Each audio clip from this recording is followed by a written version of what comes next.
just about an ass.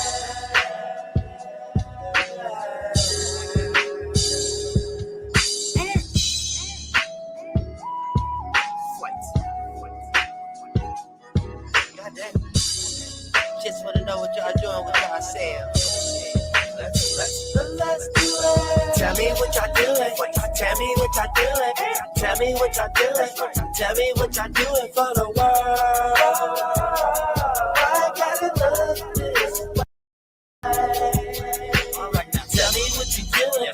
Tell me what you doing. Tell me what you doing. Tell me what you doing, baby girl. Why you try to push me away?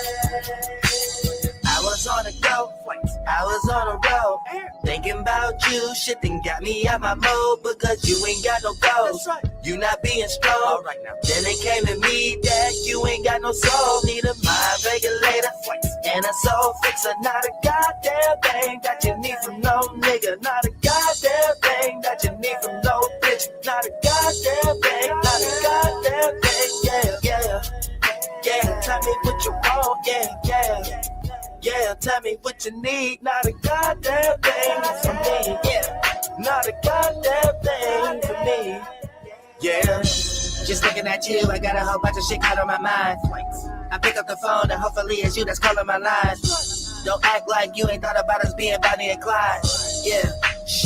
Girl, is you about to come ride? Tell me what y'all doing. Tell me what y'all doing. Tell me what y'all doing. Tell me what y'all doing for the world. I gotta love this way. All right, now. Tell me what you doing. Tell me what you doing. Tell me what you doing. Tell me what you doing, baby girl. Why you try to push me away? So far away. So far away, so far away, I'm so far away, so far away from you, I'm so far away, so far away. Time to make a change, only getting older. Can we do some things as you coming over? I know how you feeling. You want me to leave you alone. You can be on your own. Shit, I won't mess with you. But best believe that's some stressful booze. Now as we don't ever do, it'll be some shit that we never knew. Call me collect, call me collect, call me collect, call me collect. 911 girl, 911 was the 411, 411. Tell me what y'all doing, tell me what y'all doing, tell me what y'all doing, tell me what y'all doing for the world. I gotta love this way. All right, now tell me what you doing. Tell me what you doing. Tell me what you doing. Tell me what you doing, baby girl. Why you try to push me away?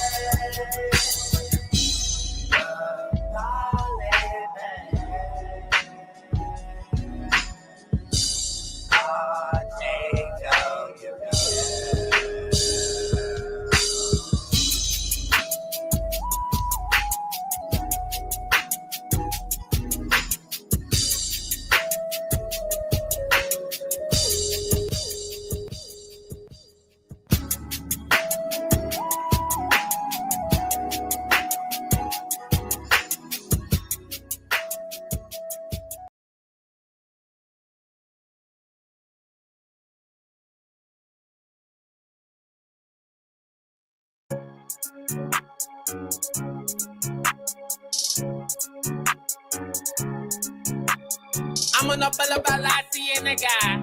Fiesta, identical, he got matching antennas. Boy, you better watch your perimeter. He got more style than Anna in the winter. Make a bad bitch, go ahead, do shit up. I go outside, something play with her. I be acting like I ain't got no rhythm. Nigga ain't like they ain't got no beds or friends. I can't survive without ends. Pull up a bitch that Harley Quinn. Pull up a bitch that Catwoman. I was never shooting in them. I was just painting them. Go ahead, look at all the rim. He ain't really got no brim. I can never go off on a whim. I know your defeat imminent. Ain't worried about dollar, ain't worried about bitch.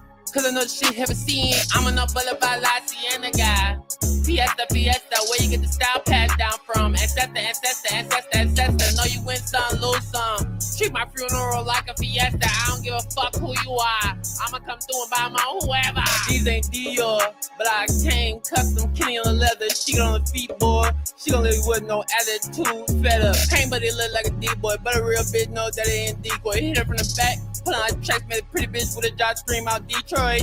They little bit want reward, go and make some noise if you employed. Gotta make a bad case sit on my ass, I'ma make black jump like steroids. Is that right? Blue bit out like me, right? Hit from the back like midnight. Hit with the miss like it's like. Try to put it to like. Hit it from the back, can I? Try to put it to like. Hit it from the back, can I? Try to put it to like. Hit it from the back, B.I. B.I. Hit it from the back, can I?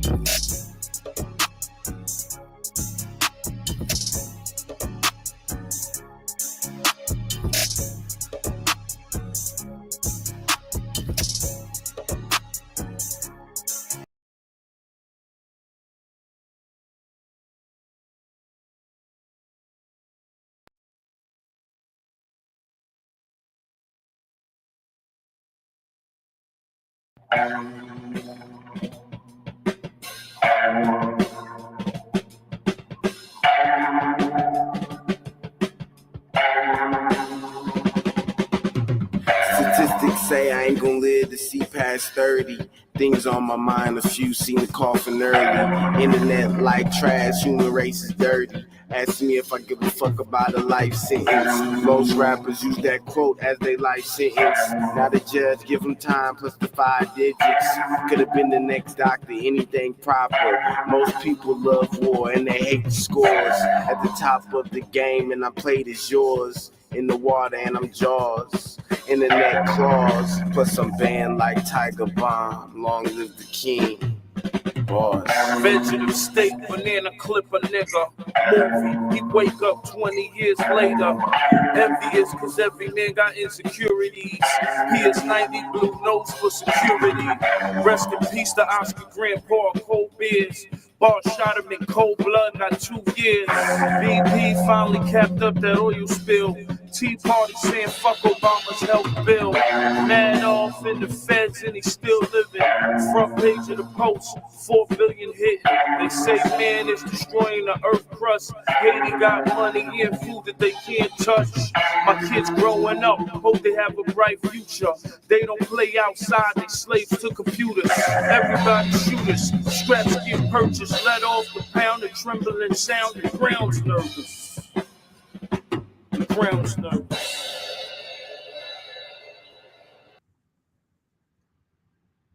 Yo. Yo, yo, yo. Welcome to Disagreeable. This is Disagreeable. I am Disagreeable. Welcome. I don't know how long this show will be. This is a late night show. Occult chat and chill. Being in harmony with your ideas. And astrological significance. You feel me? So let's get right into it. Give me a second. Haiti got money and food that they can't touch. Hold up. Wait, give me a second.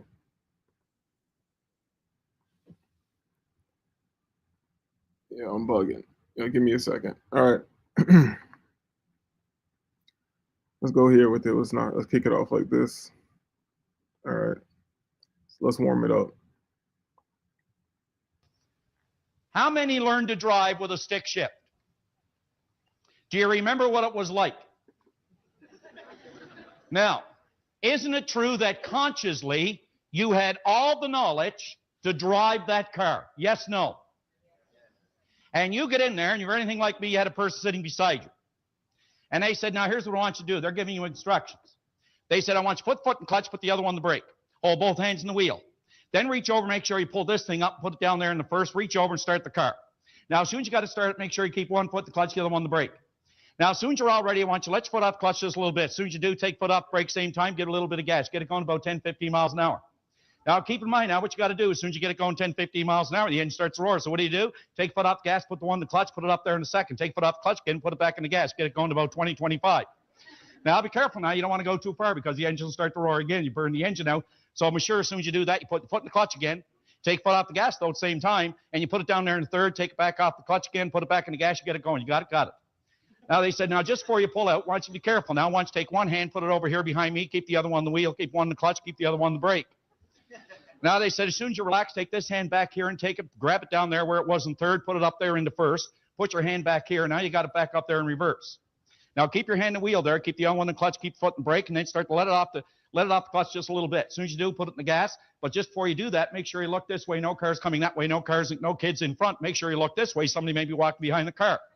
Now, as you got this here thing going, you're standing like this. What I really want you to do now, as soon as you back that up a little bit, make sure you put your foot back in brake, but make sure you put it back in the clutch again, and put your hand back over, pull it down in the first. As soon as you do that, take it off the clutch, off the brake, then get it going in the gas, go through the same procedure, hit the clutch, put it back up there in the second, take it off the clutch, put it back in the gas, get it going again, and take it off what? Off the gas, put it back in the clutch, put it down in the third, back in the gas, and away you go. You got it?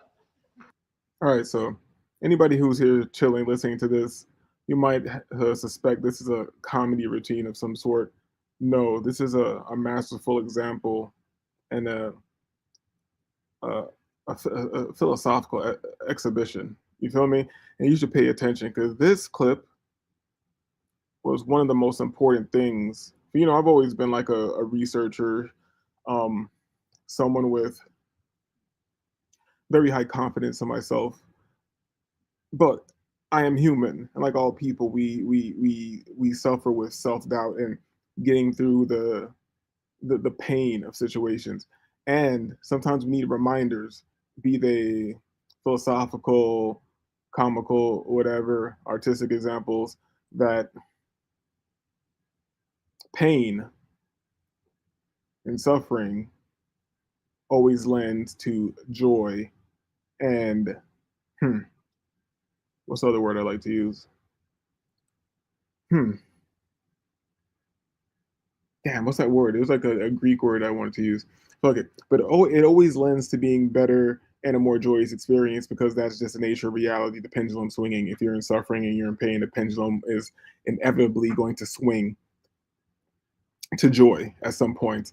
And then, you know, if you're out of harmony, those swings may be violent and they may bring you no further towards your goal than before, you feel me? But this clip was one of the main things that helped me get past my roadblock in trading and understanding the financial markets. I just use that as an example because it's something that's very highly technical. You have to be very highly self-motivated to do this. There is no school for trading. I'm sure there's courses and people who open quote unquote schools or whatever, but you can't go to college. Like, it's kind of like Patrice O'Neal said before, how he respects comics more than he respects doctors, you know? And he said because you can just decide to be a fucking doctor and you know how to do that. You decide to be one, you spend money, you go to school, you get into debt, you take tests, whatever, you become a doctor, you feel me? But there is no just deciding to be a stand-up comedian. And it's also like similar with trading.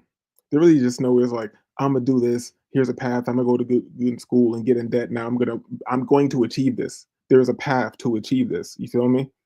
I have homies who've graduated with financial degrees and blah blah blah, and I've spoken to them, and they don't know shit about what I'm talking about. You know?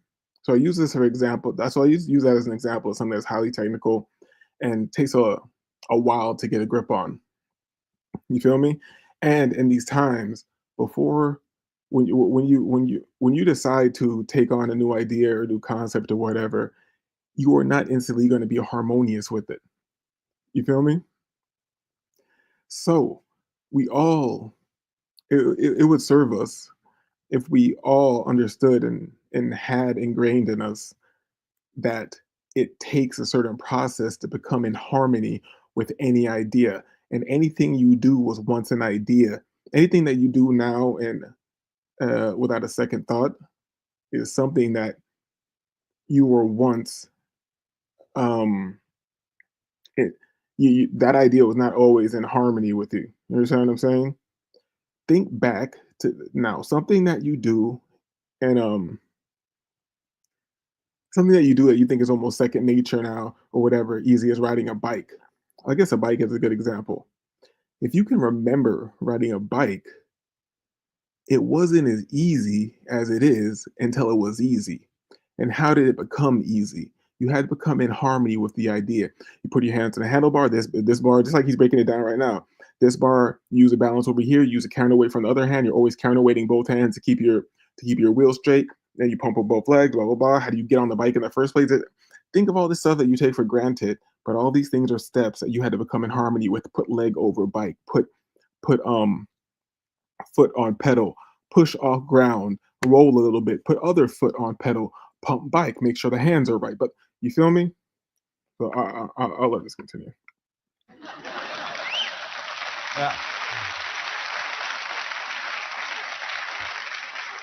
Yeah. Now, what actually happened is you had all the knowledge to drive the car. But you know what's interesting? You were not yet in harmony with your idea. But you started to do it not once, but over and over and over again. And as Bob pointed out yesterday, until the idea became fixed, you developed a sufficient number of brain cells to do it. Now think about this. You have got in mind something that we call a goal. Now, where you are today or where your thoughts have brought you, I don't mean sitting in this room, but I mean that everything that you have brought in your life. I want to paraphrase what he's saying. It's like my own terms. Like you have in mind right now a goal or whatever. To me, it's the same thing as a vision. And he said through repetition, you develop enough brain cells to become in harmony with that idea. And I think it's a little more occult and deeper than that when it comes to, okay, so if you want to, like, I haven't seen this with myself, but if you want to believe science, the excitement of electrons produce biophotons. You feel me? Literal light from nothing in the mind. So the idea and the concentration and the emotion and the excitement around the idea produces the excitement of electrons, and those produce biophotons, and that biophoton is literal light visualization in your mind. And since everything is since everything is light, basically, they have the theory everything is condensed light or whatever, vibration and shit like that, and everything is light because you can't see with this shit without light. So all you are seeing is light bouncing off of things. You feel me?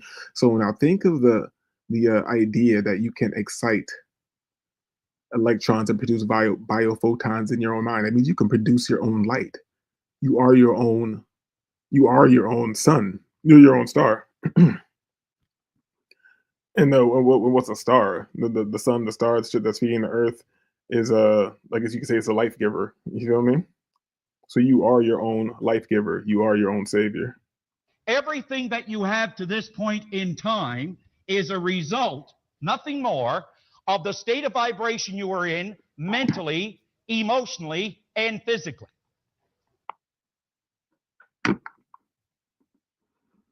Let's run that back.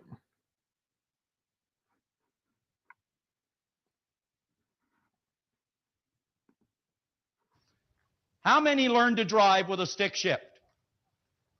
Do you remember what it was like? Now, what actually happened is you had all the knowledge to drive the car. But you know what's interesting?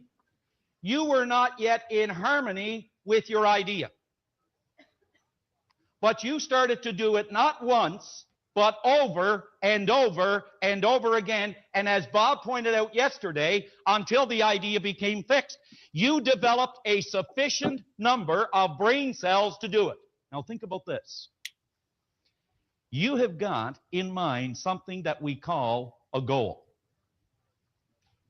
Now, where you are today or where your thoughts have brought you, I don't mean sitting in this room, but I mean that everything that you have brought in your life, everything that you have to this point in time is a result, nothing more, of the state of vibration you are in mentally, emotionally, and physically. Yeah. Throughout the show, I'll be running that back several times. So until you can become in harmony with the idea that I'm trying to get you in harmony with your own fucking ideas, And, John Canary illustrates that beautifully and perfectly. Can I take this off screen? Yeah. All right, let's get into something else. I know when these slower shows are not all turned up, they I know they don't get the same attention or whatever, but that's good because I do this for me. My bad. Let me get this together.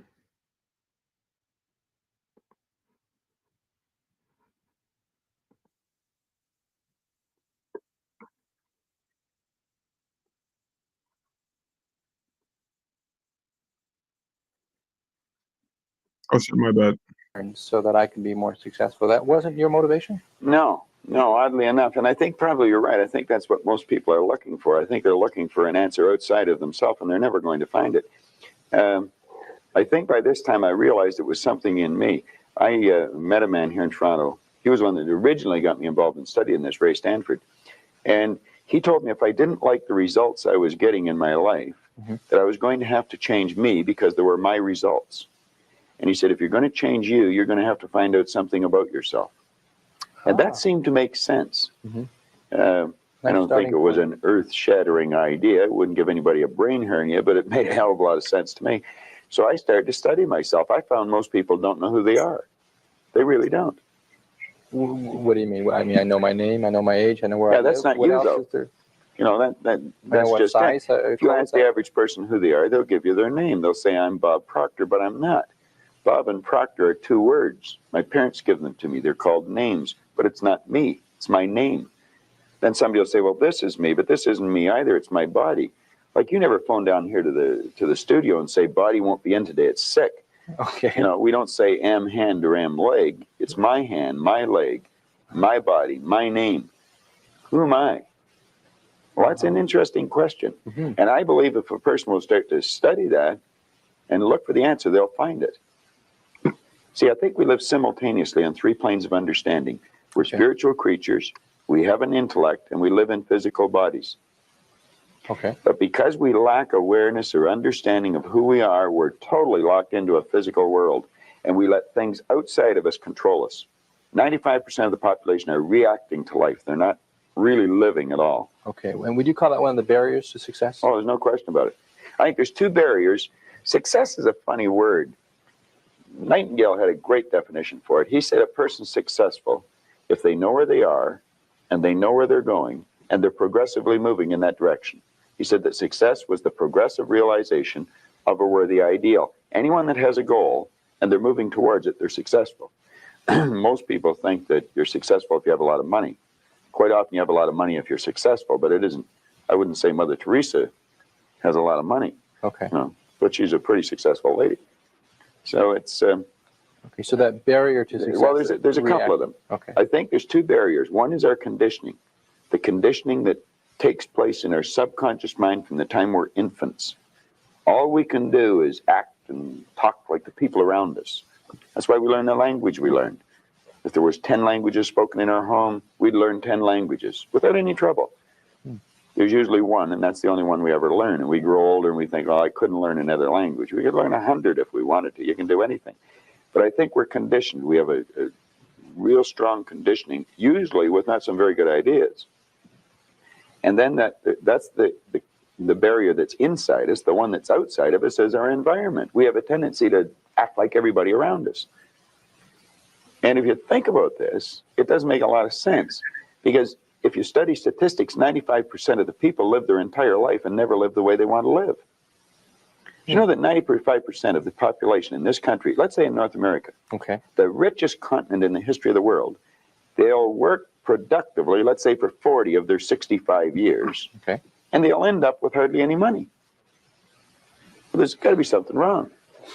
So there's not much. 5% of the people end up financially comfortable or independent. Are you trying to depress us, Bob? Because that's no, actually, I think it's quite an exciting idea, because you see, the idea behind it is that anybody can win, anyone at all. But if we start studying these statistics, I think we'll arrive at the conclusion, geez, I better start thinking for myself rather than follow everybody. Most people, they get a job, they look around, they see how everybody else is doing their work, and they start doing it the same way. Mm-hmm. They should stop and think, I wonder if any of these people know what they're doing. You know, is there a better way to do it? But don't we have a need to fit in? I mean, we don't want to stand out. We don't want to get fired. We don't want to make waves. Exactly. Just fall into line. You know, take a number. Be like everybody around. You know, that'd be great in the animal kingdom. But human beings aren't supposed to live that way. I think we should make a few waves. We should maybe stand out, be different. Not for the sake of being different, okay, but because we are different. We all think different thoughts. And I believe we should start to think and build images in our mind of what we'd like to do and then set out and do it. Okay. Emerson did that, Edison did that, Marconi did that, Samuel Morse did that, Buckminster Fuller did that. We could go on and on and on. Okay. They were different. They stood out. They made a few waves. Okay. You started with you saying you started with a search for yourself to try to find out more about yourself. And you were somewhat successful along the way. Well, I didn't start it like that in the beginning. I started out wanting a lot of money. I figured if I had enough money, I was going to cure all my problems. I found that wasn't true. I earned a fair amount of problems or money, and I seemed to have more problems. But I after working at this for a few years, I decided that the real answer is get to know yourself a little better. Okay. And I don't think you have to go off in the Himalayas and become a guru to. Okay. What did you do to learn about yourself? You said you went around as many seminars. I attended seminars. Okay. I went and listened to different speakers who taught something about the mind. I think the answer is in our mind if we'll start studying and trying to understand our mind. Okay. Let me get back to you if I can. What did you learn? I feel like the answer's in our mind if we'll study our minds. Interesting. Let's keep it forward. Give me a second. Because remember, I'm DJing the shit out of this show tonight. You feel me? And I'm freestyle DJing. Hold on one second. All right, boom. Stop screen. Plus share screen. Boom. Share.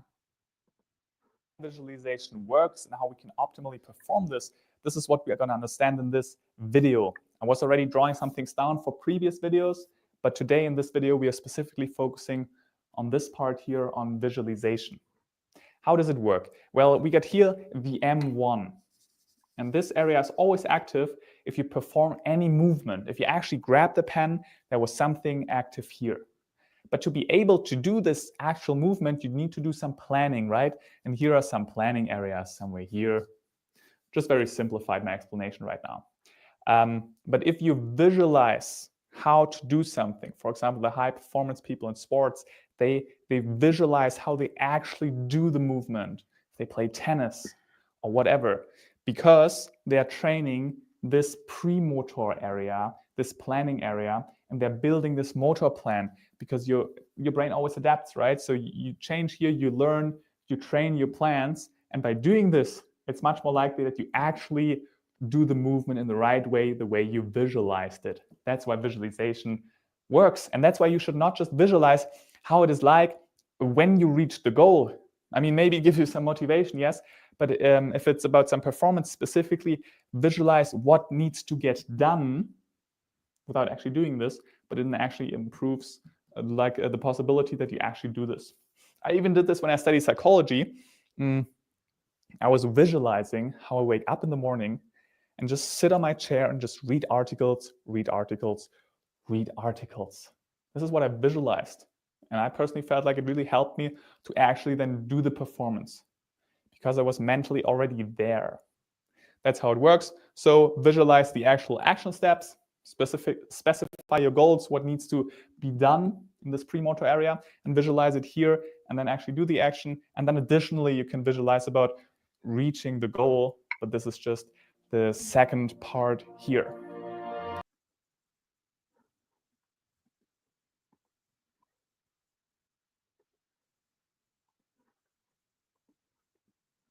You learned about Bob Proctor during that study?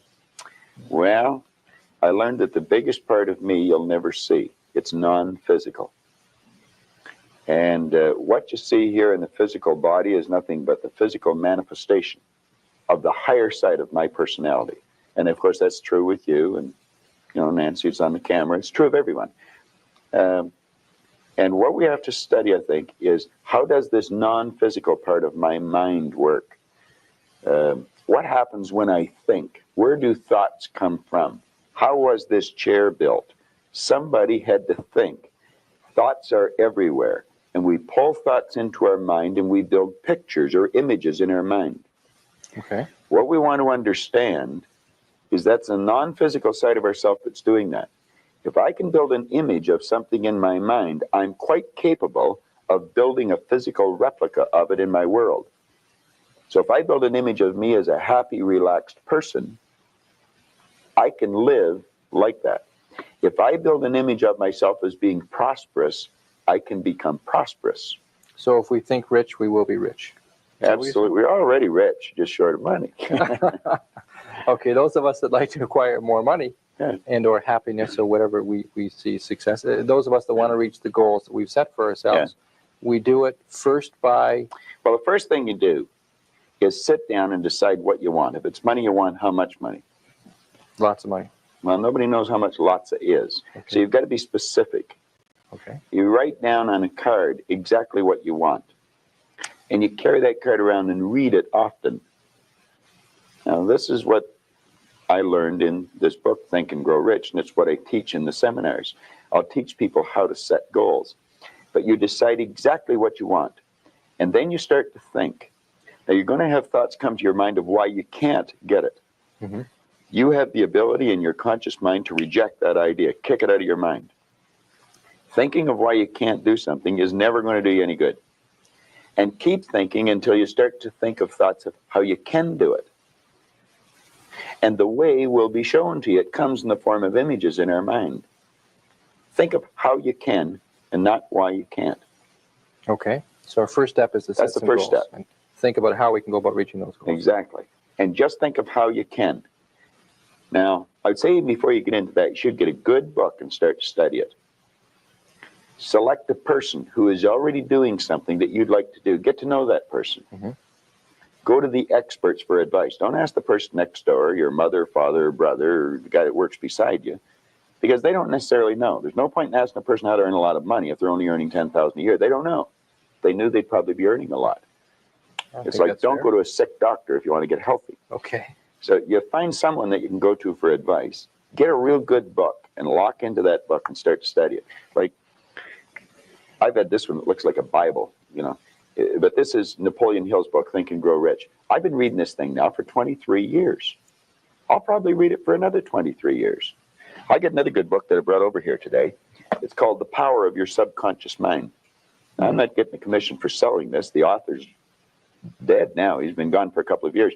But Dr. Joseph Murphy wrote this book, The Power of Your Subconscious Mind.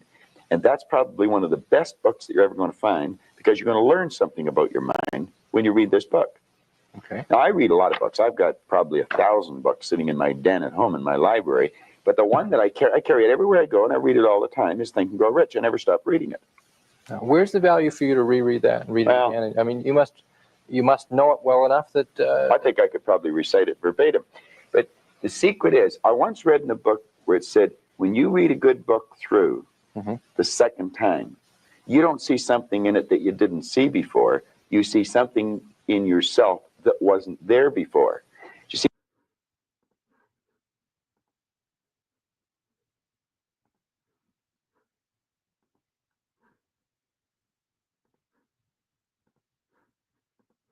well, thoughts are literally light. Thanks to the wonderful Fritz Albert Popp, the late German physicist, he discovered a thing called biophoton emissions. I wrote about this in my book, The Field.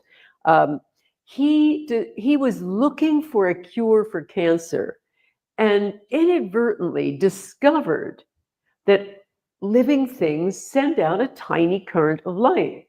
Now, this light is just a very, very faint stream of what he called biophotons, light particles. And he also discovered some amazing things about it. He came to the conclusion that we are all candles, as he put it. We're all sending out light. And we're communicating via light, meaning he found that not only are we sending, but other living things are replying. We're sending and receiving at every moment. And these messages are synchronicitous. So if you were sitting a meter away from me, we would not only be speaking and having a conversation, we'd also be having a conversation of light. We'd be sending and receiving back and forth at every moment. And he also found through his experiments that this light was coming from DNA in our cells. And like a master conductor of the body, he discovered that it must be a means of transmitting information, that the light is essentially our conductor, not DNA itself, but the light. He also found that It seems like the logical step. It's the light is transferring information because light is literally bouncing off everything and transferring the information to your to the lenses in your eyes, optical nerves, and all that bullshit, so you can interpret that. So that is information being transferred through light. So why not have other modalities within the light to transfer information? it worked throughout the body. So if you put medicine on, let's say, your hand, the light would change there, but it would also change everywhere else in your body instantaneously. So it is a global messenger of information, not only inside the body, but without the body too. He also discovered that this light is the most well-ordered light in nature. Now, there is a specific term for it called coherence. Coherence in physics actually has a meaning. It doesn't just mean entrained, operating together. It means that subatomic particles, light particles, start operating in synchrony, in perfect synchrony, so that their light becomes hundreds of thousands of times brighter. What if there was a way to know if a stock... All right, my bad. Yeah, so basically, I freestyled this show. I'm glad I found that clip while the Bob Proctor joint was going, because it proves my concept that I said before on the show. And I didn't even know about that guy. Hold on, let me bring this back up. Give me a second. I didn't even know about this guy. Boom. Yeah. What did she say his name was? Hold on, let me get this shit out of here. Give me a second. Let me get this out of here. I want to see what this guy's name was. Shit. Fucking fly in here. All right, what was this guy's name? Give me a second. His name was Fritz Popp. Fritz Popp, a German scientist that was doing research to cure cancer, and he stumbled upon hold on a second, take a sip of this coffee. And he stumbled upon everything, down to the smallest living thing transmitting light. I think he coined the term biophotons, So yeah, so people who don't want to hear the concept or understand, like, this is very interesting how I stumble upon this right now after I already put this whole concept together a while, because I don't remember hearing the name Fritz Popp, but I knew about the excitement of electrons producing biophotons within the mind, and that being literal light. And since everything we are perceiving is because of light, for the most part, if you are exuding and producing your own light, that means that you can not that you can, it means that you always are, and you were made to interface with reality on this light level. You feel me? Give me a second. Let me get this back up here.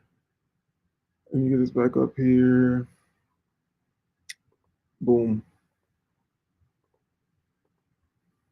You see, when I read this, I create a greater awareness. Let me just read you one line out of here, 2 lines. Okay. Hill said, the missing link in all systems of education known to civilization today may be found in the failure of educational institutions to teach students how to organize and use knowledge after they acquire it.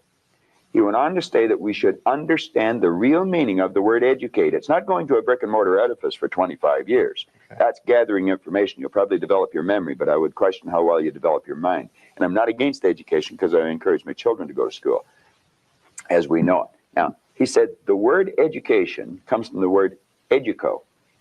And he says it's derived from the Latin word educo, meaning to induce, to draw out, or to develop from within. An educated person is not necessarily one who has an abundance of general or specialized knowledge. An educated person is one who has so developed the faculties of their mind that they may acquire anything they want or its equivalent without violating the rights of others. An educated person is the one that knows how to go and get what they want out of life without being selfish. Oh. In sense, a researcher, somebody who knows what they're looking for, knows how to go about finding. Well, I think we should forever be involved in research because learning is a lifelong process. You never stop learning. Education means to draw out from within. We're drawing on an infinite source. We've got deep reservoirs of talent and ability within us. We can learn to do anything. We have phenomenal powers. If we used our body like we used our mind, we'd probably just move our little finger. Okay. We don't exercise our mind enough. No. But we're not taught to. Kids in school should be taught before the school year ever starts to sit down. They should be given a blank report card and get them to visualize the marks they want to get and write their own report card. This is before school starts, first week in school. And then the teacher should say, now I want you just to concentrate on how to get that mark, and I don't want you to think of why you can't. And I want you to form the attitude that you're going to get it. Now, some people say that's not being realistic.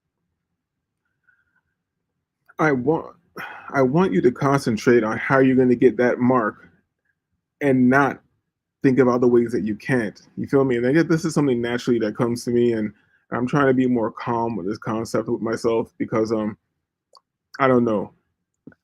How do I say? If you truly are a creator or a God or made in the image of God and all things serve you, there's no need to be turned up. And the turned up response is even if it's positive, the turned up response is probably a trauma response. You feel me? It's what you have become, and it's not what you are. You feel me? Yo, Iota, if you're still here, let me know if I'm good with the mic. So yeah, I was let me organize this thought. Oh yeah. It comes natural to me to rebuke the I can't. You feel me? But it's almost to the point where people come around me with with every reason in the book why they can't do something. I am repulsed by it. You feel me? I'm repulsed by it. Like I almost want to attack you. You feel me? Not literally, but maybe my higher self. You feel me? Spiritually attack you. Like I really want to smack the shit out of somebody when we're talking about progress and they say you say 1, 2, 3 things of why it can't happen and why it's not going to go right. Well, I'm saying 10 reasons why it can go right and things that you can do to make it go right. It literally boils up in anger in me. You feel me? And that's probably a trauma response, thinking that I need to destroy all things that might bring down my existence. And your pathetic existence and you talking about how you can't achieve things, I feel attacked, like as if your mind virus may infect me. You feel me? That's why I get really turned up when people are just like I'm trying to be calm in this show, but when people are bitches. You feel me? Maybe that's why I get so turned up and I rebuke that energy so strongly, because I know my rebuking of that energy and the understanding that I can make all things happen has always kept me safe in life and got me through all things, and how I can always level up and power up, learn a new skill, change my life, break pattern at any moment that I choose to. You feel me? But I don't want to get rambly. Let's let this ride a little bit more. That's being very realistic. That's following the success principles that go back 6,000 years in recorded history. That's how everything was accomplished. It's not engaging in fantasy thinking, in Hell no. thinking, in daydreaming we talk about. No. Well, that's where all greatness comes from. Greatness comes from fantasy. I would imagine that when Edison first saw the light bulb, he was fantasizing. But he kept fantasizing, and he built it into a theory, and then he built it into an image, and then he built it into a fact. Yeah. I mean, when I was a kid, it was a fantasy to think of going to the moon. Mm-hmm. We've been up there with cars, playing golf. Okay, you mentioned in terms of success principles, attitude, this business of attitude. Attitude. It takes in the way you think, the way you feel, and the way you act.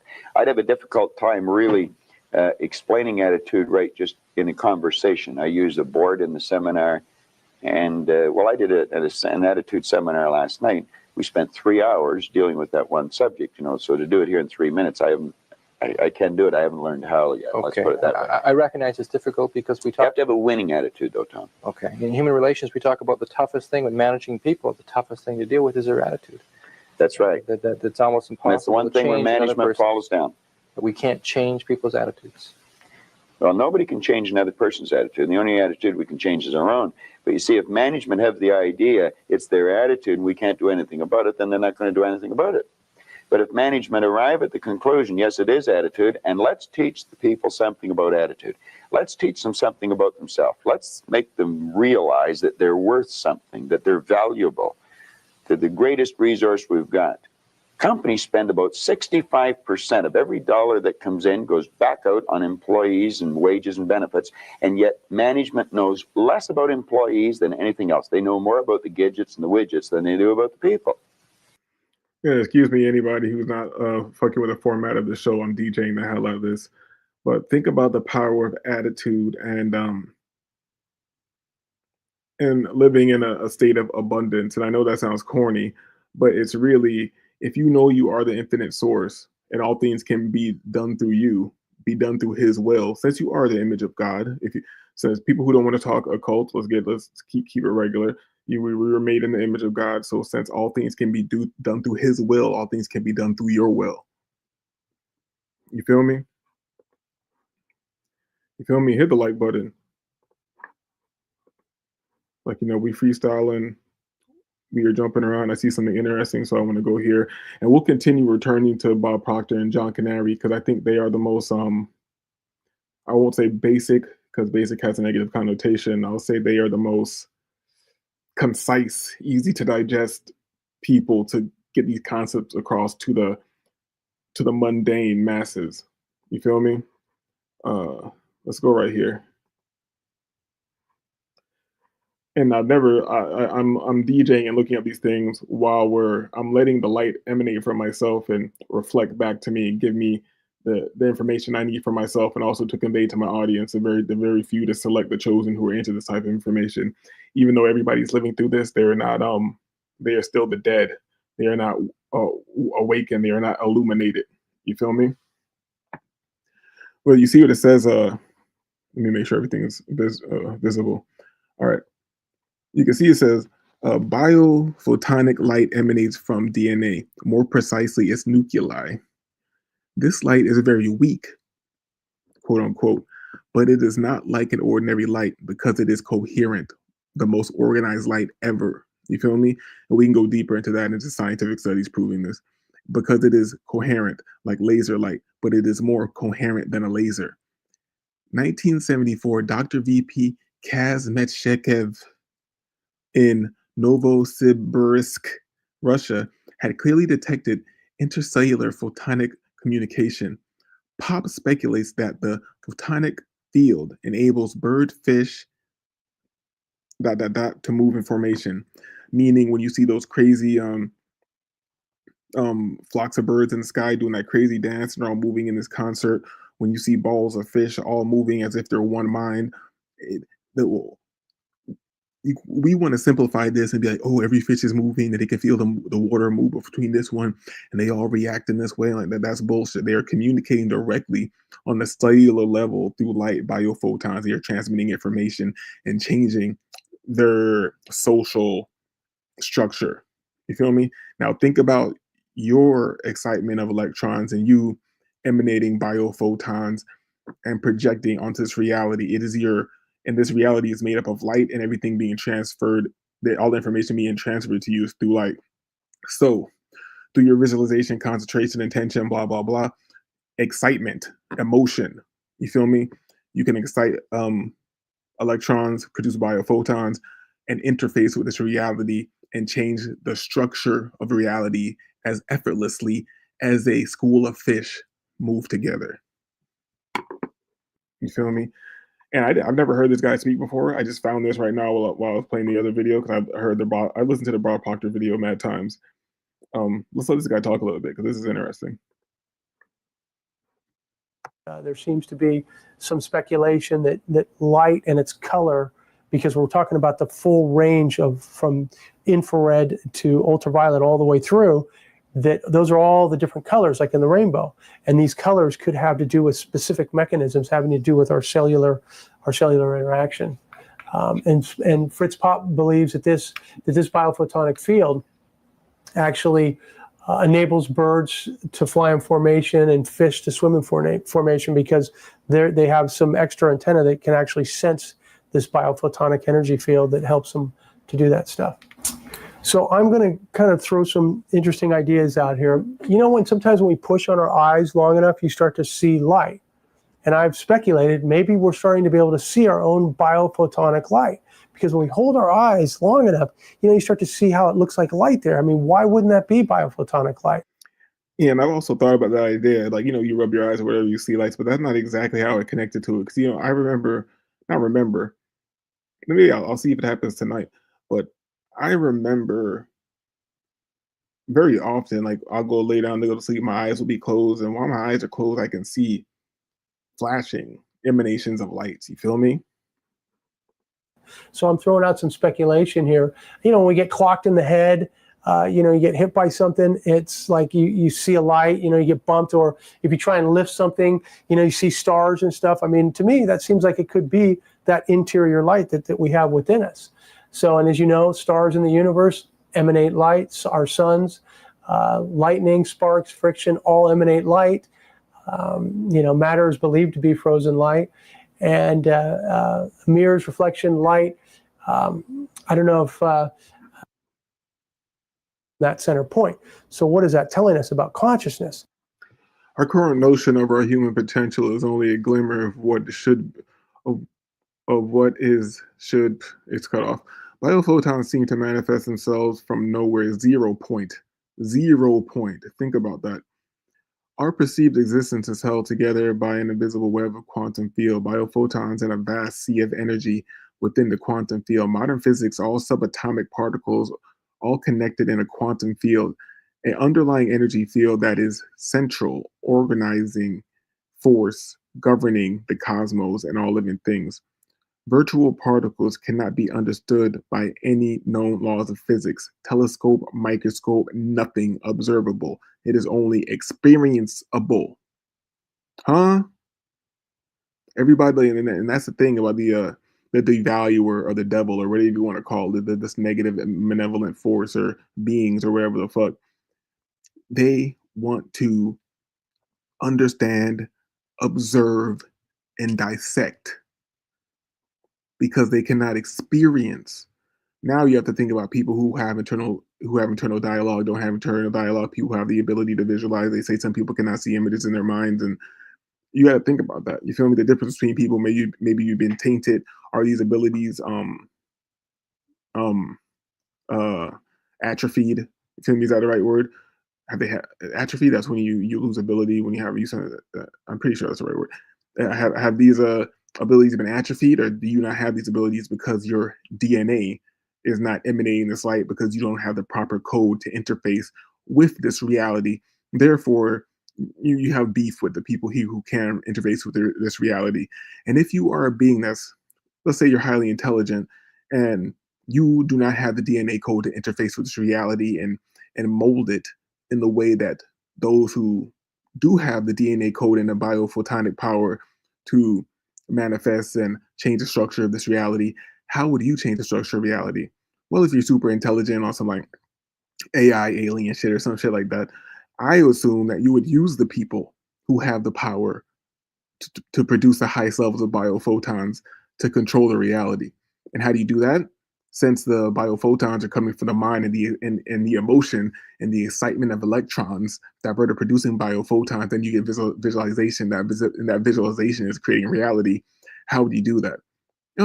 Maybe the media, maybe propaganda, and maybe you constantly bombard these people so you can control their minds and you can excite them and control their emotions and get them to produce the biophotons and get them to produce the visualizations that you want them to produce, and therefore the reality that you have planned is being manifested through these people like a tool.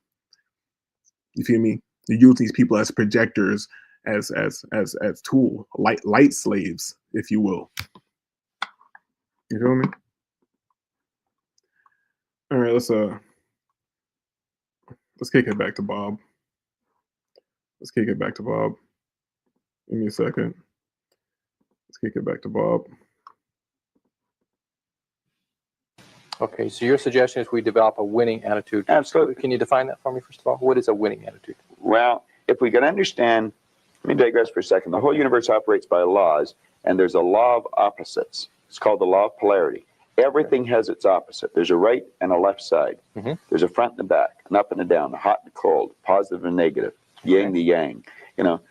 Well, you can think negative or you can think positive, but you can't think both at the same time. You're only going to think one way at one time.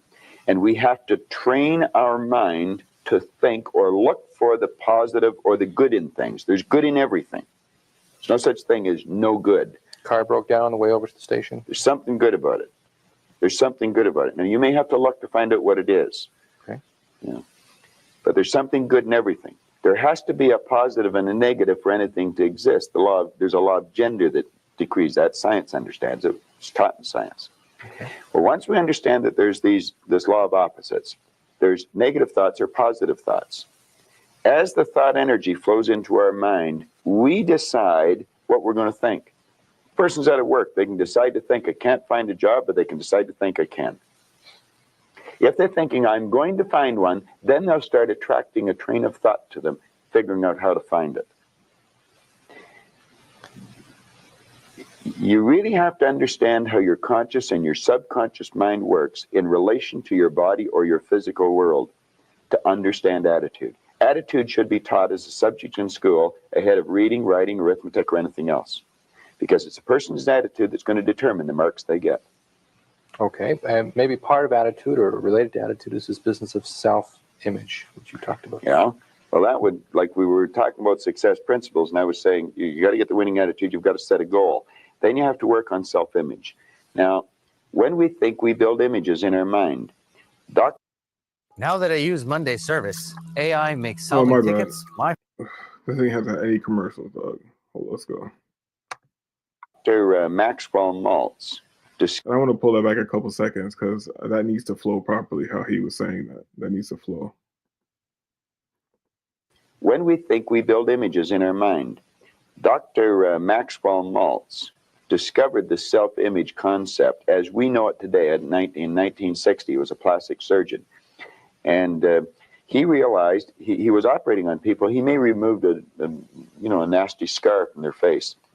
And he noticed sometimes when he removed the scar or maybe did a nose job on them or something, there was a great psychological change took place in the person. Where they may have been introverted, they started to become very gregarious and outgoing.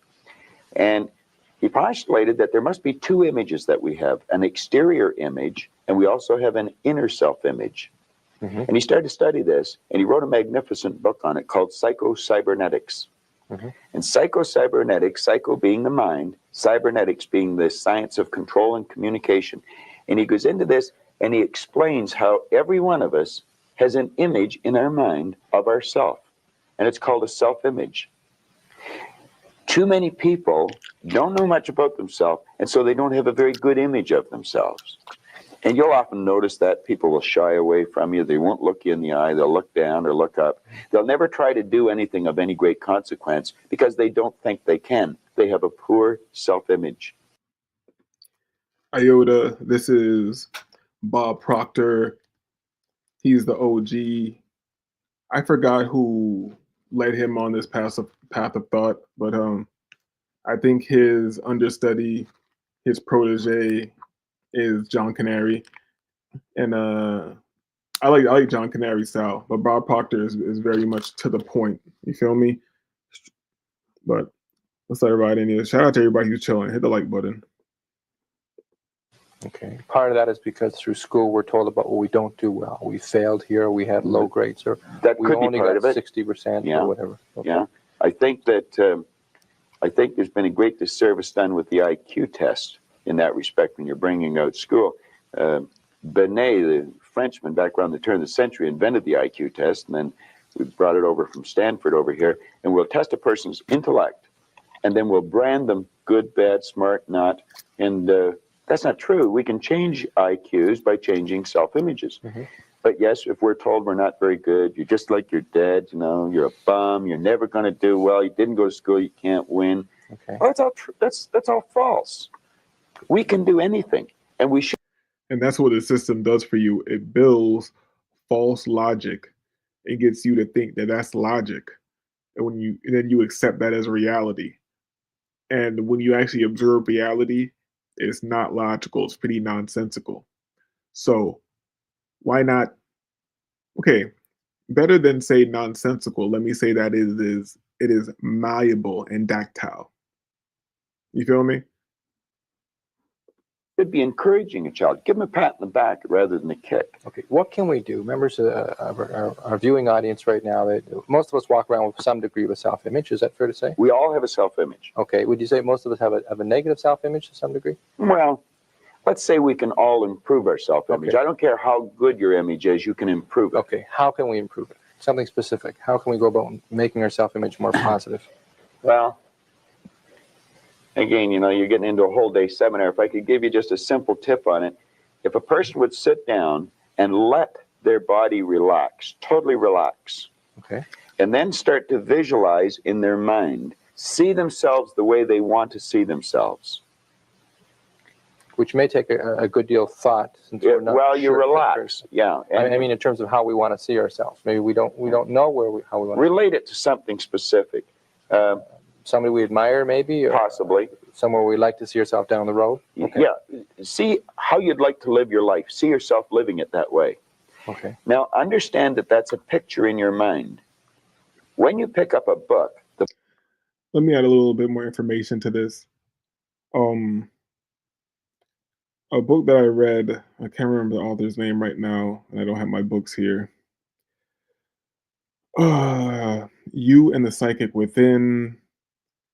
I think, was it written by Halpert? Halpert? I think it was written by Halpert. But you get the idea of you visualize, you create your scene, and then within the scene you create your workshop. And in the workshop you can create a library. You can create a library of books. You feel me? You have whatever books you want in this workshop. You have a work area to this is all within your mind and within the astral realm, within the biophotonic realm. You have whatever books you want to have in there. I'm giving you a quick synopsis. You feel me? You have a giant screen where you can control and see things. You have a chair that you can sit in and you can control and see things. You can see your body, you can scan your body, you can check for health and whatnot. You can have helpers within this laboratory or workspace that you're creating, anybody through time who's ever existed who you're familiar with, so you can bring them in, be them alive or dead. And if they give you issues, you can kick them out and replace them at any time you want. Blah blah blah blah blah.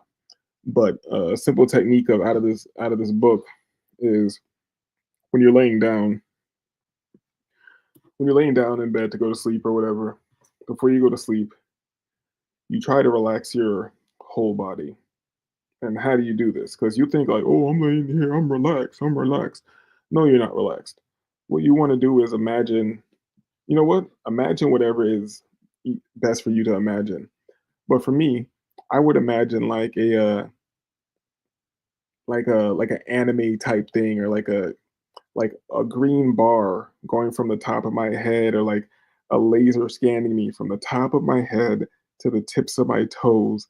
And every time the laser scanned me from the top of my head to the tips of my toes, I would relax more and more. And you would be surprised every time you do a scan and you see the laser in your mind, or whatever it is scanning you from the tip of your head to the tips of your toes. Every time you scan again, you'll find another place in your body, pause, where you can relax. You'll be like, damn, my elbow was sitting kind of tense. Ooh, the shoulder. Every time you scan again, the shoulder falls down. A tightness in your face, a muscle relax again. I'll just more relax until you are void of the body, and then you can think and visualize. And now me just thinking about this and speaking about it makes me think like maybe that is what makes that so powerful, because if you can totally void yourself of the body and go directly into the mind and visualize, you're no longer anchored here by the physical tether, which is keeping you here, but you were still emitting the biophotons and still manipulating the construct, bending reality to your will. You know, I might be rambling at this point, just an idea. Before I get into more Bob, let me go here. You know I'm DJing the shit out of this show. Hold up. No, about to hit the wrong button. Hold up, let me share this.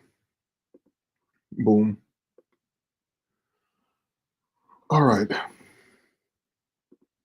As you can see, we have quantum threshold, reaching the 0-point consciousness field, dimensional resonance, field, wave, vibration, energy, shape, or form. Meditation, spontaneous healing, prayer, double mirrors. I need to look into that. That sounds like, you know, when they start playing with the mirrors, they start getting into the creepy white people magic. You know what I'm saying? The double mirrors, psychic occurrence, paranormal events, hyperdimensional occurrence, conscious, intentional manifestation. Let's let this nigga kick it for a minute. I see that some of these things, meditation, spontaneous healing, prayer, double mirrors, which I can talk to you guys about a little bit. I don't want to go too far into it because it'll get me off track, but paranormal events, hyperdimensional occurrence, which is like, you know, spontaneous psychic things that happen to people, and then conscious intention manifestation, like the guy doing that thing or that lady saving that person. Double mirrors are interesting, and I think I talked to Jim about this at one point. I believe that when we look into a mirror and that reflection comes back to our eye, that light comes back to our eye, it's happening at the rate of the speed of light ago. So it's really the past. And when you take two mirrors and put them together and you start to see that reflection bouncing back and forth, we're actually perceiving another dimension. You know, it's kind of like that tunnel. People say they see the light at the end of a tunnel. Well, we're starting to see that tunnel with those mirrors bouncing back and forth. So I don't know if you guys are familiar with like feng shui, where you put a mirror up in front of your door to reflect energy away, or things. I've done some very interesting experiments with mirrors and had some very bizarre results. One of the first times was using standing with a mirror in a bathroom and pointing it at another mirror and seeing how deep I could see. And so I started to affirm, like, I am one with all is one with me. My voice got deeper and deeper, and it was like, whoa. And what snapped me out of it is I heard all the dogs in this building. I was in a loft warehouse where it's like a huge warehouse they've converted to loft units. And I could hear all the dogs in the building starting to bark. And I kind of snapped out of it. My voice had gotten to such a low point. It was like I was kind of oming or chanting. And I had to snap out of it. Now, Raymond Moody, the guy that coined the near-death experience, has developed this thing called... Sounds creepy, but we're listening. The psychomantium. So I was starting to play with mirrors, and right now I have had some interesting success where I had a guy move into one of my places. I've been involved in real estate management, and he said, "Can you have the place cleared a couple of days before the first?" I'm like, "Yeah, sure." And he just brought a mirror and set it on the floor, and then he didn't move in until after the first. So when I saw him, I said, "Hey, what's up? You know, you had me clean the whole place out. I thought you were going to move in a couple of days early, and all you did is put a mirror on the floor." And he says, "Oh, in my country," and he was somewhere from the Middle East, he said, "In my country, we believe that if you put a mirror down, it gets the energy of the people that were there, that lived there before, out." And I thought, well, that's interesting, because I was already starting to have these mirror theories. And the feng shui, they say you put a mirror up in front of your door, it doesn't let the energies into your house. And they say in feng shui too, you always want to have a mirror on the opposite end of where your door opens up to the street. You want to have a mirror on that opposite wall. So I started experimenting around with mirrors, and I meet this lady, and she says, well, I'm sorry, I'm digressing here a little bit, but it's an interesting story. She says, "Oh, Matt, my daughter's been complaining about ghosts in the house." And I'm like, "Really? How old your daughter?" She said, "Oh, she's just 4. And I'm like, "Well, really, what's been going on?" She said, "Well, most recently," she said, she said, "Mommy, why are there so many ghosts in the house?" And I asked her why she said that. And she said, "Well, there's one over there, and there's one sitting right next to you on the bed." And so she like jumped up off the bed. She was like, "Whoa, whoa, whoa, whoa." And I said, look, I got this mirror theory. I said, take your little compacts that are empty, take the mirrors and put them on the floor facing up, wherever it's uncomfortable for you in the house. I called her a couple weeks later. I said, has your daughter said anything? No. Months later, I was kind of flirting with her a little bit, so I call her every few months, and no more ghosts. The daughter never said a thing again. So I've had other people do the same thing with good success. But what's interesting, if we just visualize certain things, we can do that. And I might go into that here in a little bit about visualization and moving energy. But yeah. That's what I want him to get into. But I'm like, I'd be freestyling, and this is like an hour long. I could just sit here and start watching this shit. It's getting interesting. You feel me? So hold up. I'm probably I'm gonna get back to Bob. I'm the DJ and go back to that because I know you niggas. You feel me? You feel me? Hold up. Let's go back to Bob. The book is nothing but a picture that an author has painted in words.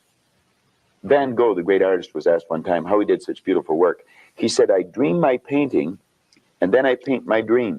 They get a picture in the mind, and then paint it on the wall, or on the canvas. Well, if we would relax and build the image in our mind of how we'd like to see ourselves, how we'd like to see ourselves acting in life, relating to other people, our social life, see ourselves in the position we hold, or how we make our sales presentations if we happen to be in selling or something, and then take that picture and describe it, write it out in the present tense. I am so happy now that I see myself, and write it out. Now, a lot of people will laugh at this and say, that doesn't make any sense. It makes a lot of sense. They can't tell you why it doesn't. I could spend hours telling you why it does, and I could explain it in such detail that everyone would understand it. But write out a description of how you'd like to see yourself. Start to read it, and read it, and read it, and read it every day. Carry it around and keep reading it. The one point that all the great teachers, all down through history, have all agreed on, they've been in complete unanimous agreement on it, we become what we think about. Now, it may be fantasy at first. It might even appear to us as being a lie. But if you read it often enough, you'll start to believe it. And when William James said, believe in your belief will create the fact, you will see the person's personality change. I watch people in the seminars, personality change right in front of my eyes. And all they're doing is starting to see themselves different. They're starting to think different thoughts. So our thoughts control our actions? Oh, there's no question about it. No, our thoughts control our feelings. Okay. Our feelings control our actions. And we control our thoughts? Absolutely. Or we can control our thoughts? We can control our thoughts, yes. Generally, Talk that shit. Our thoughts control our feelings, and our feelings control our thoughts. And that is fact, because you go into the scientific fact of the reptilian brain and the fight or flight. The fight or flight is triggered by emotion, not logic. The emotion is a feeling. All right, this is fire. Great teachers, all down through history, have all agreed on, they've been in complete unanimous agreement on it, we become what we think about. Now, it may be fantasy at first. It might even appear to us as being a lie. But if you read it often enough, you'll start to believe it. And when William James said, believe in your belief will create the fact, you will see the person's personality change. I watch people in the seminars, personality change right in front of my eyes. And all they're doing is starting to see themselves different. They're starting to think different thoughts. So our thoughts control our actions? Oh, there's no question about it. No, our thoughts control our feelings. Okay. Our feelings control our actions. Right. And we control our thoughts? Absolutely. Or we can control our thoughts? We can control our thoughts, yes. Generally, though, one of our difficulties, one of our problems maybe is that we tend to react to what other people tell us, and we consequently get the negative thoughts, and then that affects our feelings, and then that affects our behavior. That's right. That's exactly the way it is. We read the newspaper. Doom and gloom's coming. We just accept it. Doom and gloom. I totally forgot he said this at the end of the talk, and this is exactly what I said earlier about how a negative AI or malevolent being or whatever like that who did not have the ability to produce they didn't have the genetic code, the DNA code to produce the biophotons to manipulate this reality. What would they do? They would manipulate the beings that have the power to manipulate and restructure reality. Bloom doesn't have to be coming. Do you know there's always been a depression for some people? I grew up with the idea that everybody went broke in the 30s. They didn't. Some made millions.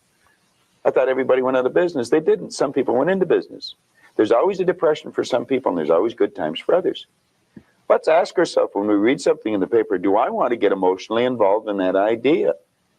If it's a negative idea, I don't want to get emotionally involved with it. I don't read the paper that often. I do, but I don't dwell on it. You don't get emotionally involved when you see other. When an idea comes into your mind, whether somebody else tells you or whether you read it in the paper, we should reason with it. Ask ourselves, will that idea help me get to where I want to go? If it won't, reject the idea. Okay. All right. Bob, I appreciate it. Our half hour's gone by already. Went fast. Very quickly. Those that are interested in learning more about Yeah, shout out to everybody who's hanging around. I know this isn't the usual show. Yeah, it was quite interesting to have that kind of success with something like that. So here we go. As above, so below. So are these geometric shapes, waveforms, vibrational kind of dynamics here similar to what's going on these other dimensional levels? And I really think they are. And as we were talking about the near-death experience, the perception of that tunnel. So are tunnels important and powerful dynamics? And then we talk about the sphere. And are these archetypes important? And I think they are, because they can help us to know how to utilize our mind to visualize. Like when I think of prayer, I think of not just praying towards somebody, I pray towards them and I visualize a sphere of light surrounding them. And I think it's important because it gives us something to think about. It's not just a prayer with intention, but we're supercharging that intention by putting a geometrical energy field around it. So here is a rough draft of a sphere, consciousness energy field, and a grounding field. Now, I'm going to get into this. This is pretty wild stuff. So I believe, remember we were talking about the light at the end of a tunnel. What shape will go down a tunnel? It wouldn't be, if it was flat, it would be round, but it's not going to be a flat. It's going to be a three-dimensional object. So I believe this field that surrounds our body is in the shape of a sphere. But I also believe every time our heart beats, we ground energy. And that energy is actually grounding to the center point of the planet, because that's where all the gravity is pulling us to. And that this, so some of the most common, now we look out again in the universe, we see spheres and vortexes. We go down to subatomic particles, we see spheres and tetrahedrons, which are very, so energy needs to ground when we're in the physical plane. When we're out here in this conscious field, we're in energy, we're almost a sphere. And people talk about in their near-death experiences, and from, I don't know if anybody's done any, knows about Michael Newton's work or LBL, the people talk about these energies. It's like a glowing energy. They don't specifically say it's spherical, but it's an energy field that's kind of emanates from a center point. And so what I think is that's the shape of our energy field as a soul. And this is another energy field dynamic when we have to ground energy. And we ground energy in this vortex. And we used to ground through our tail, but we don't have a tail anymore, so we ground through our feet. But it's basically tail energy. So I see these two important dynamics. You put them together, and you basically get this shape right here. It's like an ice cream cone. And so this is where I start to make up words here. And so I call it. Yeah, like I said, I'm DJing. Hold up. I'm DJing. Let's go to Canary.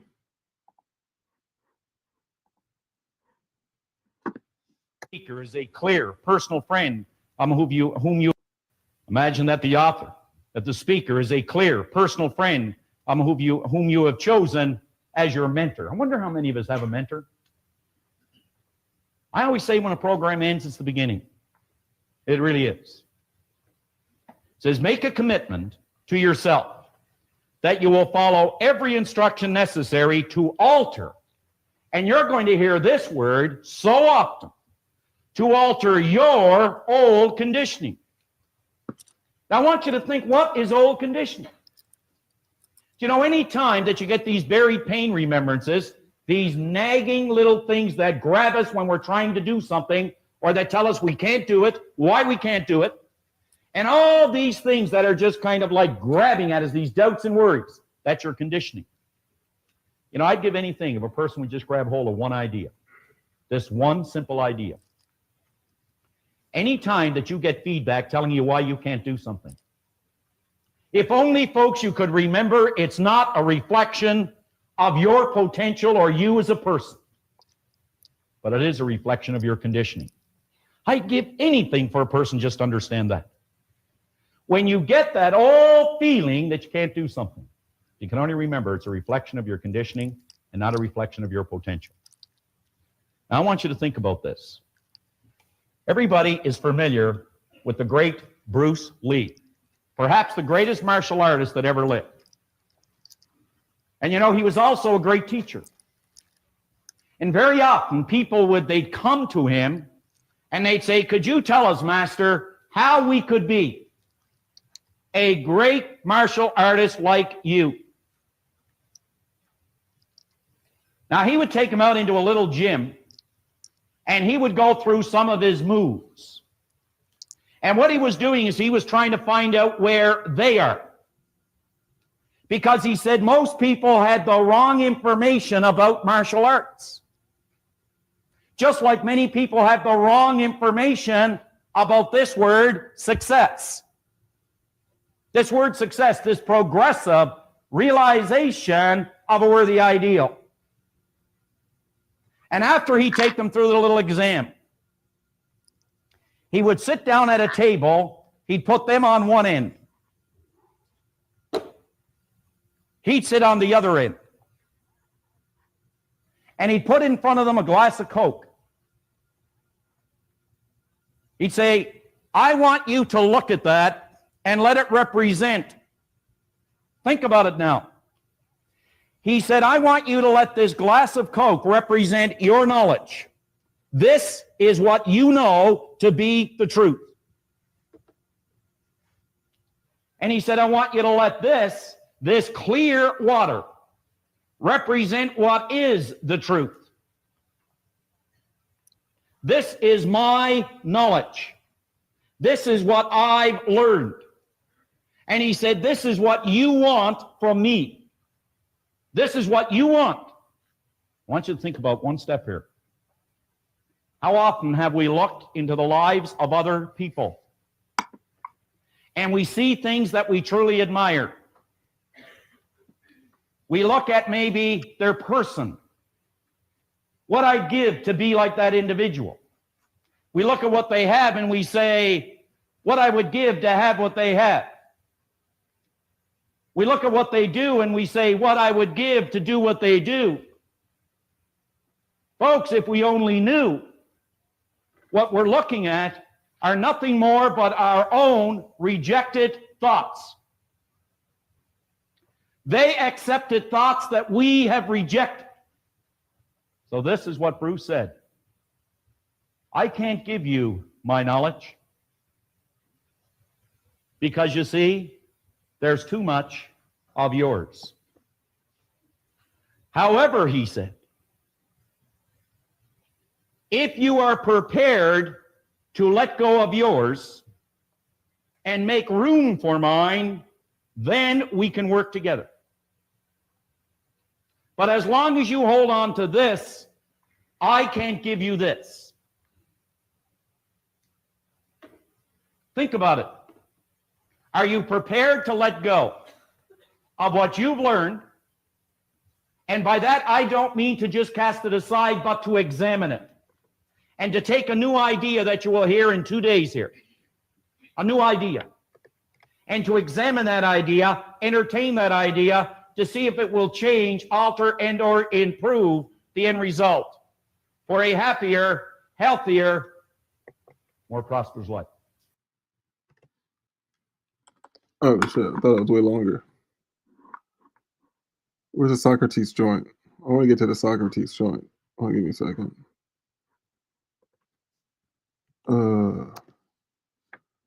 Socrates self-image story. Yo, are y'all awake? Or is this not your type of show? this. You can take anything that I'm going to say, or Bob, and you can reject it. You can do that. Or you can take the information and you can accept it. You can do that. Or you can just neglect it. And I said, don't accept, don't reject, and don't neglect what you hear. But I mentioned that only a fool would not take an idea. Kick that idea around to see if it would change, alter, and or improve the end result for a happier, healthier, more productive life.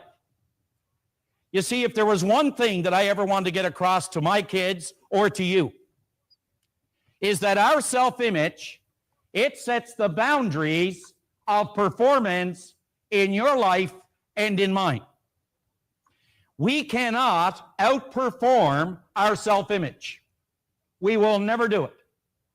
Whether it's weight, and Bob will go over this in detail, whether it's income, whether it's relationships, no matter what it happens to be, our image is the governor that sets the boundaries of performance in each and every area of our life. Our image. Now think about this.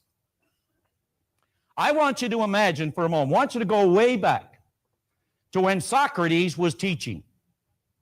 Now Socrates taught much, but he wrote very little. Plato took what he learned from Socrates and he put it into words, and we were all the benefactors of the work of Socrates.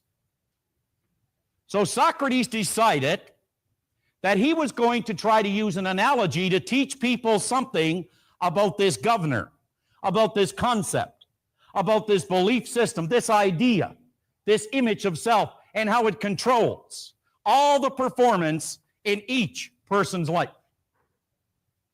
And this is the way he was able to do it. He said, I want you to imagine all these prisoners in an underground den. He said they have been there since birth, and they're all lined up beside one another. He said they're chained at the neck, they're chained at the feet, and they're chained at the hands to one another, and they all stand in an even line.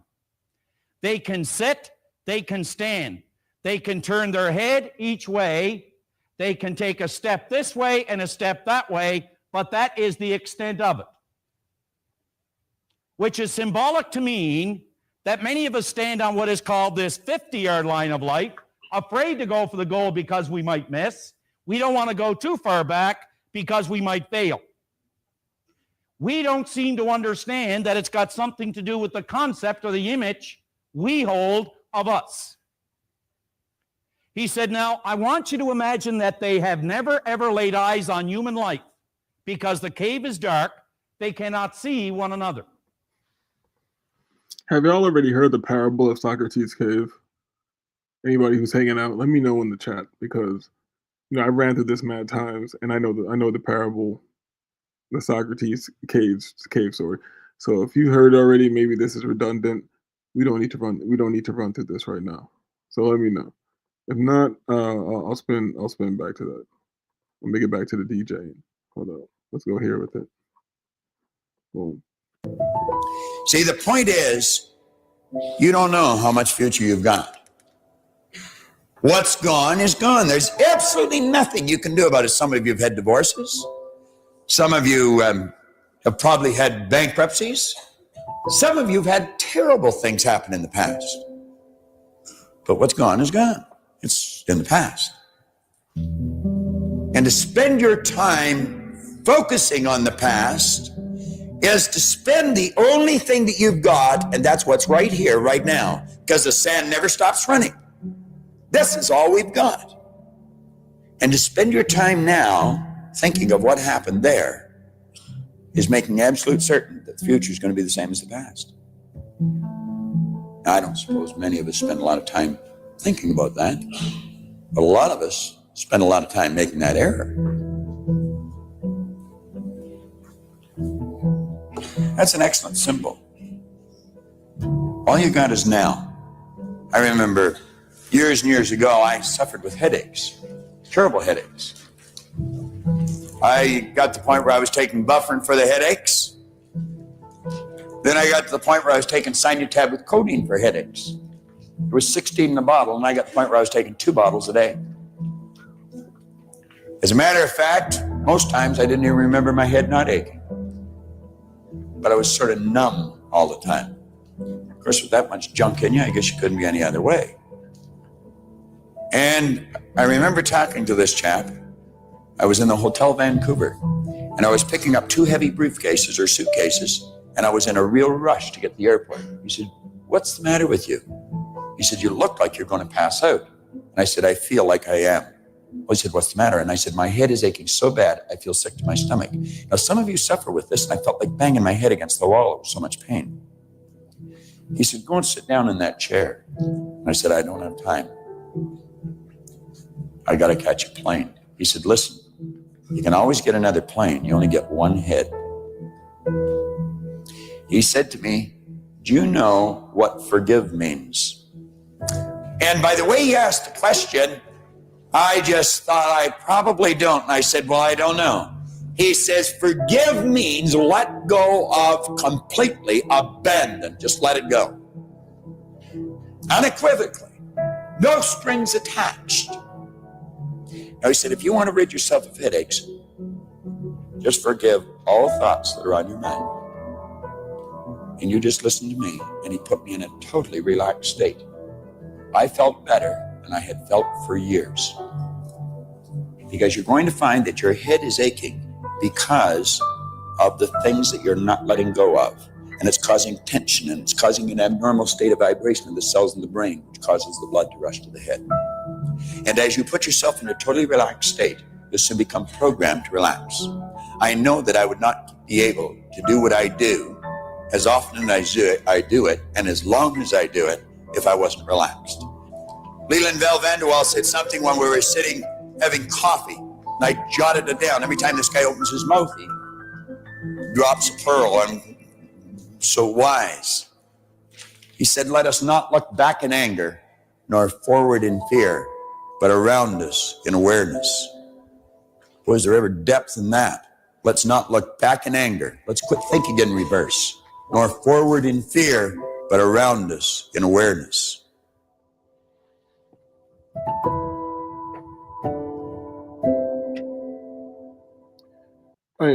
He was spitting that fire, but the music is just like annoying to me. You feel me? I want straight, boring lecture. You feel me? Motherfucker trying to play a piano riff to me. Makes me want to sing in a white people voice. You feel me? Shout out to white people in here. Hit the like button if you white. Let me go here with it. Because this is the reason that we are here.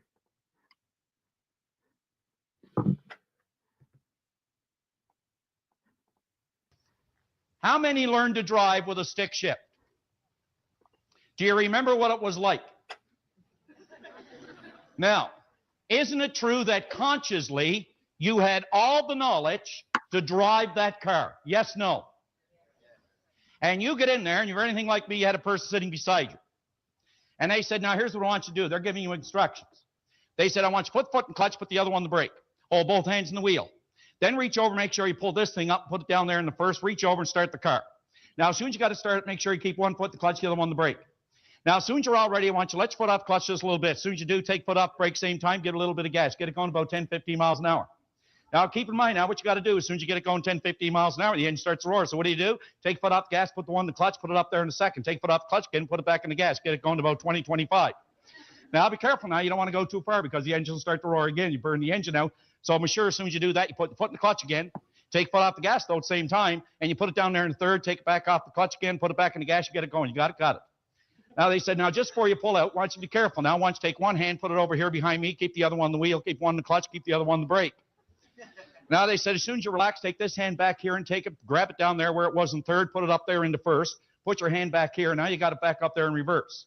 Now, keep your hand in the wheel there, keep the other one in the clutch, keep foot and brake, and then start to let it off the clutch just a little bit. As soon as you do, put it in the gas. But just before you do that, make sure you look this way. No cars coming that way. No kids in front. Make sure you look this way. Somebody may be walking behind the car. Now, as you got this here thing going, you're standing like this. What I really want you to do now, as soon as you back that up a little bit, make sure you put your foot back in brake, but make sure you put it back in the clutch again, and put your hand back over, pull it down in the first. As soon as you do that, take it off the clutch, off the brake, then get it going in the gas, go through the same procedure, hit the clutch, put it back up there in the second, take it off the clutch, put it back in the gas, get it going again, and take it off what? Off the gas, put it back in the clutch, put it down in the third, back in the gas, and away you go. You got it? Yeah.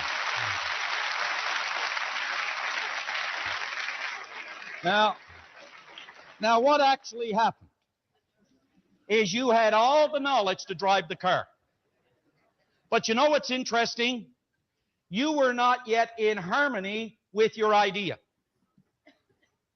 But you started to do it not once, but over and over and over again. And as Bob pointed out yesterday, until the idea became fixed, you developed a sufficient number of brain cells to do it.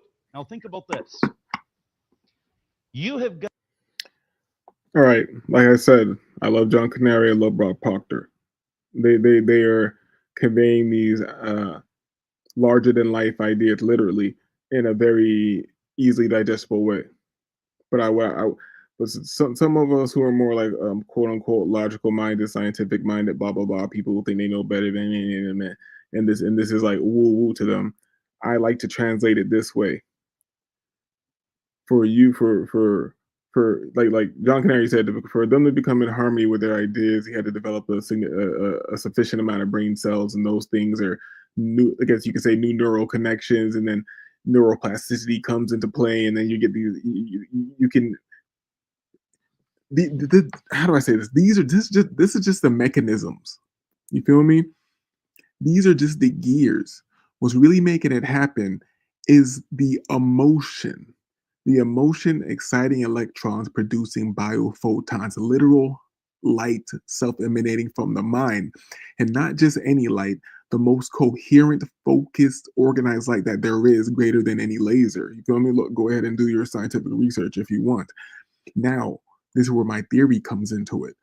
If you were producing this super organized light and all information is transferred through light and everything you see and everything is just light bouncing off of things, without light, there is nothingness for the most part.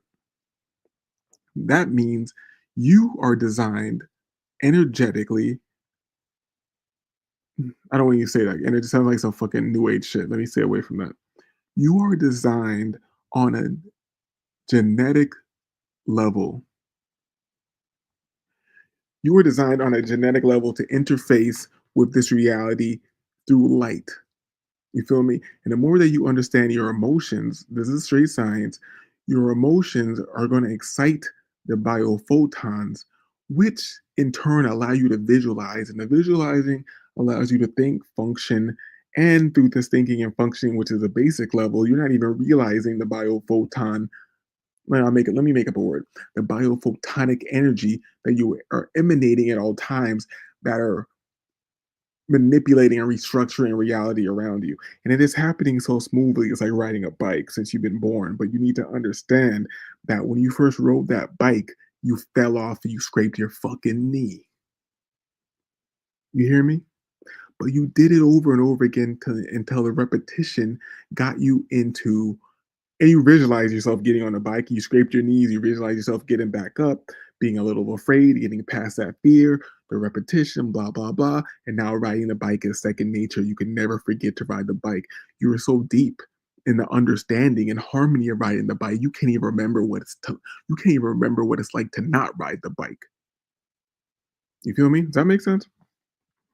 So let's let John Canary kick it. I want to hear that again. Let's see it. Because this is, and I always convey it back to trading, which I'm into, the financial markets, and understanding something that is not to be understood, something that is organized chaos and shit like that, something that is going to drive you crazy when you're banging your head against a wall, especially when you're hard-headed like me and you don't like mentorship. You want to figure it out. Oh, the information's out there, I'll figure it out. If you're smart enough to figure it out, I can. And that might be a flaw. But let's not get into that. I digress. This is just about being in harmony with your idea and getting past the pain. And the pain of confusion and feeling like I'm not going to get it. And then you start thinking, no, I can't do it. No, You need to start to love the pain. It's just like working out. Like there are people who say, I can't work out. It's gonna hurt me. I'm gonna feel this way. But nigga, I go to the gym for pain. I go there for pain. Why? Because I know that glory and joy is on the other side of that pain, meaning I get a result in physical reality. I get a spiritual boost from it. I get a consciousness boost from it. We're getting a hormonal boost from it. All this shit is on the back end of the pain. You feel me? Therefore, I love the pain because I know what's coming after it. Now let's take it from the gym. Let's take it just to the mind. Let's take it to concepts, ideas, learning, progressing. When it's difficult at first, you're like, I don't know how I'm going to get it. Stop thinking about how you're going to get it. I know I'm going to get it. You feel me? And in that moment of me not getting it, you need to revert back to a positive attitude, a positive thought, like this pain is good. It means I'm learning. I don't understand this. That means I'm going to understand. Until the idea became fixed. You developed a sufficient idea. Now, what actually happened is you had all the knowledge to drive the car.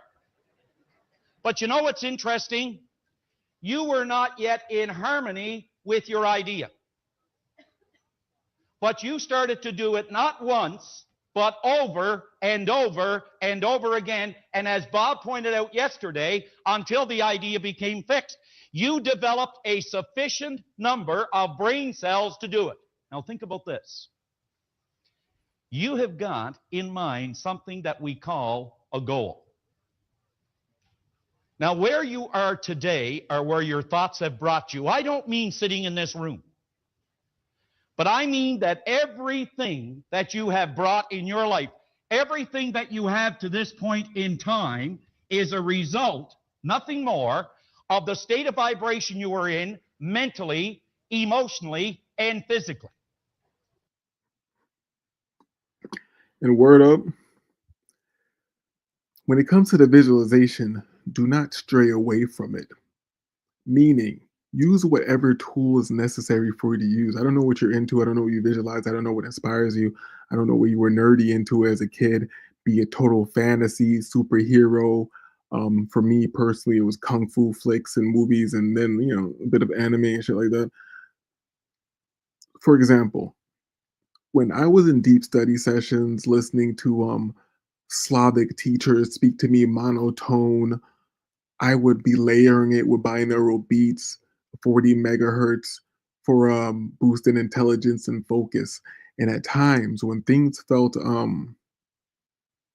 like I'll never get it, things like, fuck, I just feel confused, lost. You feel me?